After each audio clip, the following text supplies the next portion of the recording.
Alright, next let's talk about creating and importing our classes.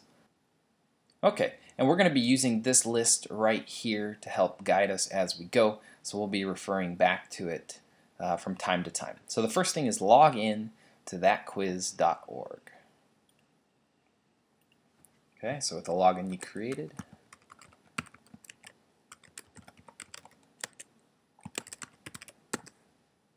go ahead and log in. Then over in the left side here, this is kind of your control panel, and we want to get a new class. And let's go ahead and name the class. I'm going to do period 7 first here. You can select a grade level. It's not really important. Now you could go through and just type in all their first and last names. You can click add more and it adds another row. Or what we're going to do, and I'm going to show you, is how to import an entire class. So go ahead and click import. Okay, and we want to use this option. I have a list of students on my computer which I'll paste into the box, one name per line. Okay, so in order to do this, let's go ahead and come back here. It says using your MacBook, click on this link, Student List Spreadsheet. And then click use this template to make our class list. Okay, so let's click on this. And then use this template.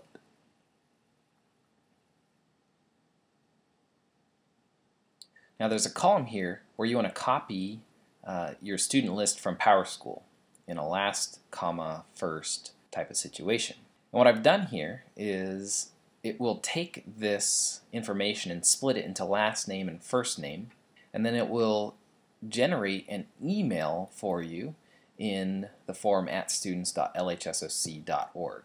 So don't worry about these formulas. They're going to work on their own, but very important, don't type anything in these blue sections.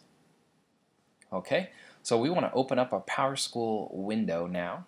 Let's go ahead and open a new tab and go to where you take your attendance. Sign in if you need to.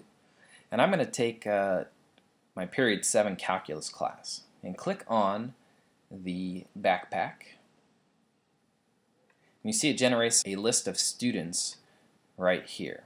So we want to select this list. Be very careful that when we do this, we don't want the hand to be shown there, otherwise we're going to actually click on that student. So just move your cursor a little bit above and to the left till you get an arrow, and then select the students there, and then you can use Command C to copy.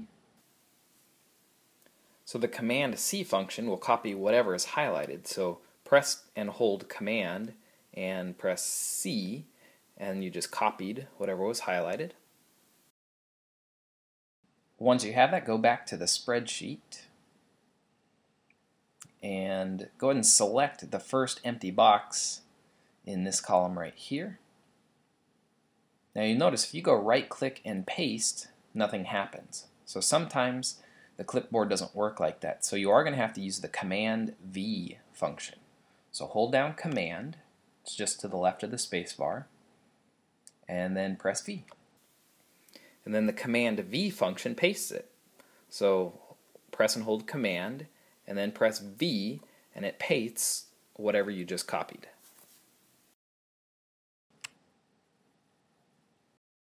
And you can see here it pasted in all of our students.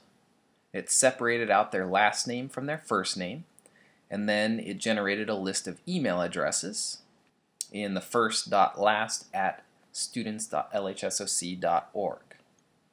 Now I chose this class for a reason, because sometimes the names aren't entered in a way that will work. So Hudak III, Lawrence Joey is how they entered their name. So what we have to do is go ahead and edit this information right here so that it is acceptable for the formulas. Okay, so instead of this, for his last name, the email actually uses Hudak 3, and then he likes to go by Joey, so we'll switch that to Joey.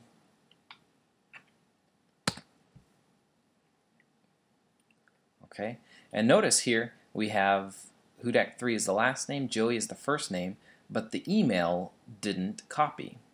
So what happened is it pushed everything over and it kind of messed up this email address, and you can see there's no formula in here.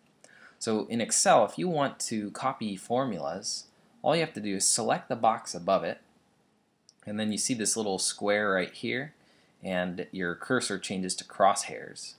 And you click and drag this over the cell that you want to change, and then you let go, and voila, there it is. Now you see we have another problem here with Daniel Park, so we need to change his name. He goes by Daniel, so we'll keep Daniel there. Again, you'll notice it changes his last name and first name, and then the email. Again, we want to copy this formula. So again, the crosshairs on this little box in the corner, and then drag it down, and it creates the email address. Okay, so now we have a list of students here. Hopefully you don't have too many of those problems. And what we want to do now is select this entire group.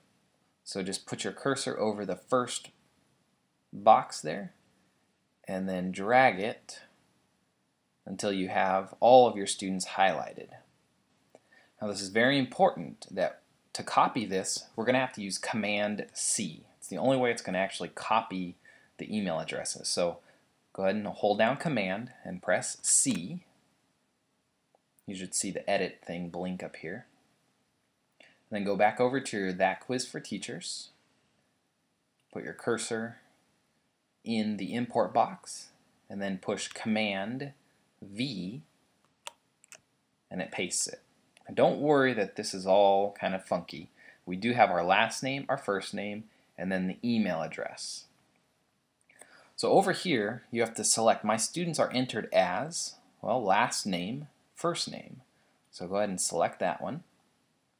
And then my data includes a column for email. So here we have an email and no password. And now we're going to go ahead and click Import.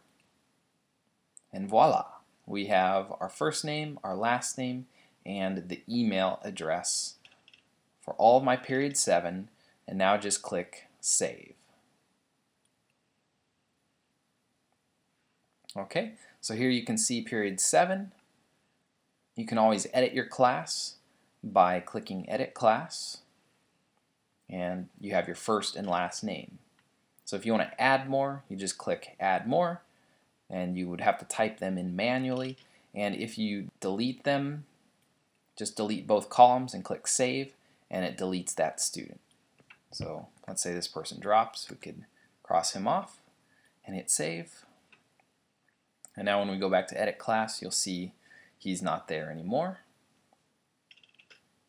Okay, one note, if you do add new students, you're going to have to input their email address when you go to notify. We'll talk about that at another time.